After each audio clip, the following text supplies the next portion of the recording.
ఆ రోజు ఆవేశంలో మరి చంద్రబాబు నాయుడు గారిని మాట్లాడడం జరిగింది. నేను తిట్టడం తప్పు కానీ నా భావంలో తప్పు లేదు.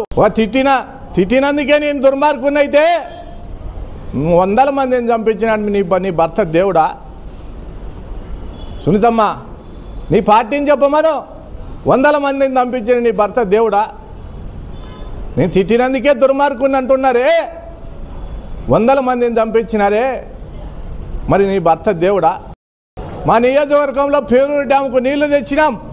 డ్యాములో నీళ్లుంటే నీళ్లు పారుతూ ఉంటే ఇసుక ఎట్లా తీసేయచ్చు? ఇసుక అమ్ముకున్నామని అబద్ధాలు రాస్తారు. అదే వాళ్ళు ఈరోజు పేరూరు డ్యాముకు షట్టర్లు లీకేజ్ బొక్కలు పడినాయని చెప్పి షట్టర్లు బీకేసి ఉండే నీళ్ళు తోడేసి ఇసుక అమ్ముకుంటా అన్నారు. మళ్ళీ ప్రజాస్వామ్యవాదులు ఈ పత్రికలు ఛానల్లో మాట్లాడండి.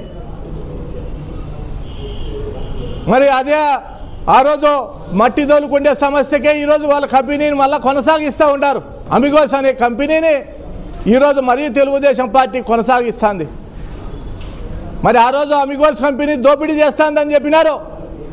మీరు ఈరోజు సర్దుకున్నారా? లావాదేవీలు కుదిరినాయా? లావాదేవీలు కుదిరి సర్దుకున్నారా అని అడుగుతా ఉన్నా.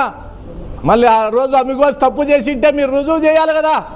మళ్ళీ వాళ్ళకే ఎందుకు మీరు కాంట్రాక్ట్లు ఇస్తూ ఉన్నారని చెప్పి అడుగుతా ఉన్నా. సునీతమ్మ, నీకు కానీ నీ తమ్ముళ్ళు కానీ నీ కొడుకులు కానీ 20 రాబోయే ఎన్నికల్లోపు నీకు చేతనైతే మా అన్నదమ్ములను చంపుకో. ఈరోజు మమ్మల్ని అందరినీ వనవాసం పంపించినచ్చు.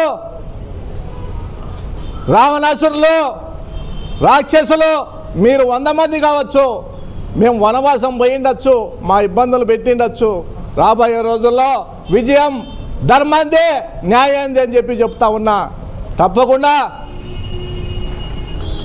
ఈ మారణకాండను ఆపేందుకోసం అవసరమైతే ప్రాణత్యాగాలకైనా సిద్ధమవుతాం, కానీ నీ దౌర్జన్యాల మీద యుద్ధం చేస్తాం.